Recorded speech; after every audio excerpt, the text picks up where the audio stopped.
Voilà le genre d'isekai dans lequel j'aimerais être réincarné. Salut, c'est Fat Black, et aujourd'hui review de l'épisode 3 de Mushoku Tensei Jobless Réincarnation. Et cet épisode a fini de m'avoir. C'est bon, je suis définitivement fan de Mushoku Tensei. Ça y est. Concrètement, cet épisode, c'est pas un épisode d'action où il se passe quelque chose d'incroyable, où ça explose de partout, et où il y a quelque chose qu'on pourrait considérer d'exceptionnel qui se passe à l'écran. C'est pas ça. C'est vraiment en fait l'ambiance de l'anime qui a fait que j'y adhérais. Mais avant de développer tout ça, petites erreurs que je tiens à corriger par rapport à ma précédente review. Roxy ne fait pas partie de la race des Speld, comme on me l'a signalé en commentaire. Si c'était une Speld, elle aurait les cheveux verts et une émeraude dans le front. Maintenant, je vais pouvoir faire un bref résumé de l'épisode. Je vais essayer d'aller le plus vite possible parce que là, c'est l'analyse qui va me faire kiffer. Dans cet épisode, on commence par retrouver Rudeus qui nous explique un petit peu ce qui s'est passé dans le précédent épisode, que Roxy lui a permis de se libérer de ses chaînes et que maintenant son aventure dans l'isekai peut réellement commencer. D'ailleurs, on peut le voir à l'opening qui apparaît enfin à 2 minutes 14 et qui sonne vraiment le début de l'aventure de Rudeus. Ensuite, on retrouve Rudeus qui protège une nouvelle personne qu'il a rencontrée, qui se faisait attaquer à cause de sa couleur de cheveux. Puis on le suit dans cet épisode passer d'élève à maître en apprenant ce que Roxy lui a appris et ce qu'il a lui-même compris à son nouveau camarade. Dans cet épisode, on le retrouve aussi en conflit avec son père et on voit la difficulté que c'est pour lui de gérer Rudeus. Et on retrouve une scène qui risque d'être dérangeante pour pas mal, une scène de salle de bain avec une petite fille. Je détaillerai plus tard dans la vidéo. Et pour conclure cet épisode, on a un développement de la relation entre Rudeus et son père.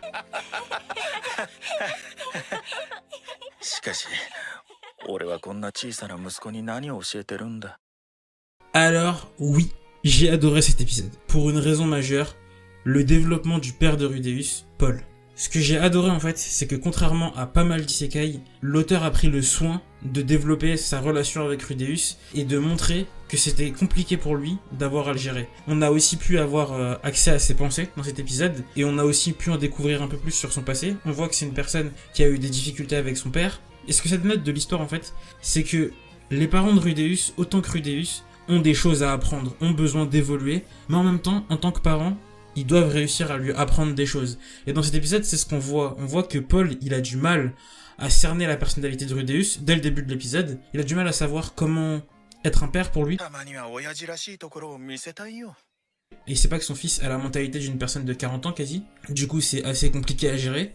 Et il se retrouve face à un fils qui est plus intelligent que lui, qui a plus de connaissances que lui, qui est plus vieux que lui. Et ouais, c'est pas évident. Mais ce qu'on voit en fait, et ce qu'on comprenait déjà dans l'épisode d'avant, c'est que malgré le fait que Rudeus soit plus vieux que ses parents, son expérience de la vie est beaucoup plus faible que la leur. Et en termes de relations sociales, Rudeus a énormément à apprendre de Paul et de sa mère dont j'ai oublié le nom. Et dans cet épisode, ce qu'on voit, c'est que justement, malgré le fait qu'il soit plus jeune que lui, les parents de Rudeus peuvent lui apporter quelque chose. Cette phrase est extrêmement bizarre. Et juste ce petit truc, juste ce développement de personnage, juste cette relation qui a été développée dans cet épisode, elle m'a fait kiffer. Elle m'a fait kiffer et j'ai adoré parce que le moment où le père de Rudeus s'énerve contre lui parce qu'il arrive pas à le comprendre, c'est... Je sais pas, en fait, ça me paraît tellement... Enfin, comment dire, ça me paraît tellement sincère et réaliste de la part de l'auteur de vouloir faire passer un message aux lecteurs, spectateurs ou personnes qui pourront voir son œuvre que, ouais, j'ai adoré.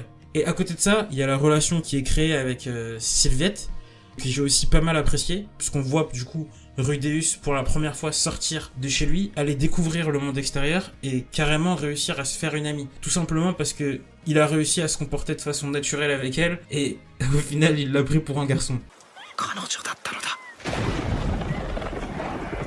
Ce qui montre que le personnage est quand même assez naïf.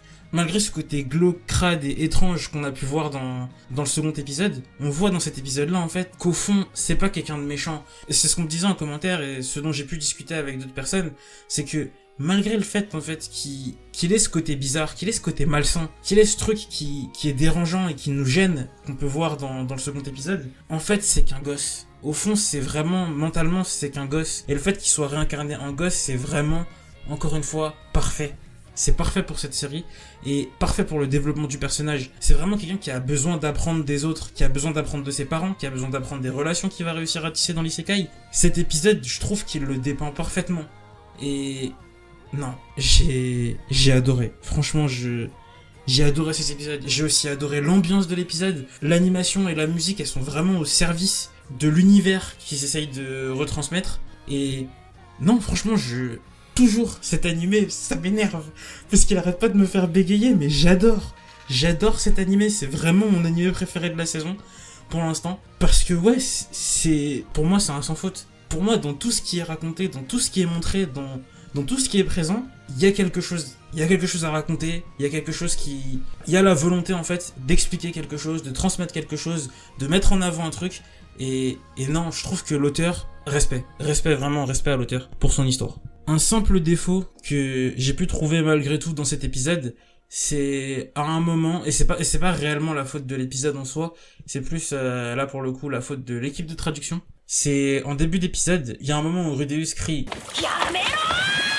je préfère mettre la scène plutôt que de me ridiculiser en essayant de le dire en japonais, et ce serait pas vraiment lâché là, ce qui d'ailleurs en fait gâche la scène puisque ça spoil la retombée de l'épisode au final, mais ça serait plutôt arrêté. Et je trouve ça dommage en fait d'avoir traduit comme ça ce moment de l'épisode. Ça, c'est un détail, c'est vraiment un détail, mais c'est dommage sur un animé comme ça en fait, c'est le genre de petit détail qui fait un peu chier. Mais sinon l'épisode vraiment c'était comme à chaque fois pour moi c'était une pépite. J'adore vraiment Mushoku Tensei cette saison. Un autre point qui est mis en avant dans cet épisode, de par l'entraînement que prodigue Rudeus à Sylviette, c'est qu'effectivement, ce que Rudeus a cru comprendre durant les premiers épisodes, c'était avéré exact. Le livre lui donne des informations qui sont erronées, donc il y a des choses à prendre, mais également des choses à remettre dans leur contexte et à rayer, parce que en ayant une meilleure compréhension de la magie que les personnes utilisant la magie dans le monde dans lequel il se retrouve, eh ben il peut réussir à pratiquer la magie différemment d'eux et de façon beaucoup plus simple.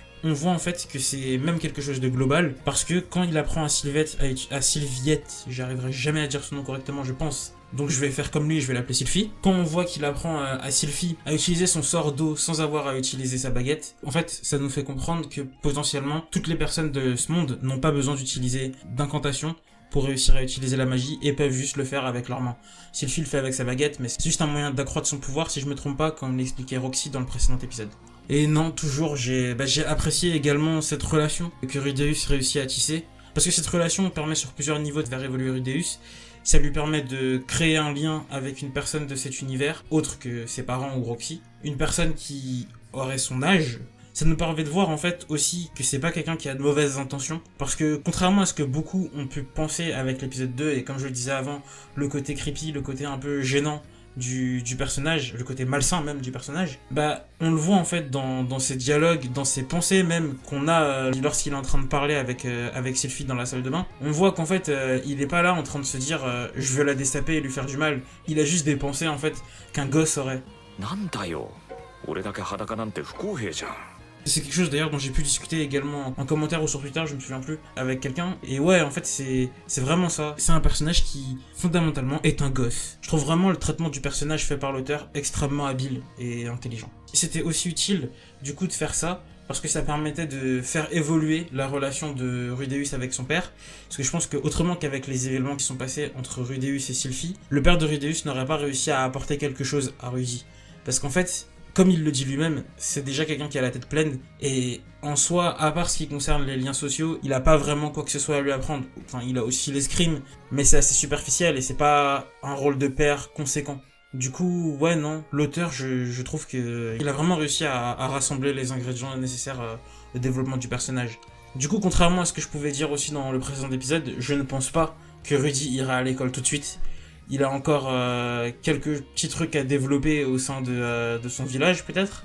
Il a potentiellement d'autres amis à se faire, développer sa relation avec Sylphie. On voit aussi au travers de leur rencontre que le racisme a l'air d'être quelque chose d'assez ancré envers les personnes qui ont les cheveux verts. Enfin, ce qui n'est pas forcément très intelligent, mais bon, voilà. Hein. Et ouais, je pense pas qu'il va résoudre le racisme au sein de son village.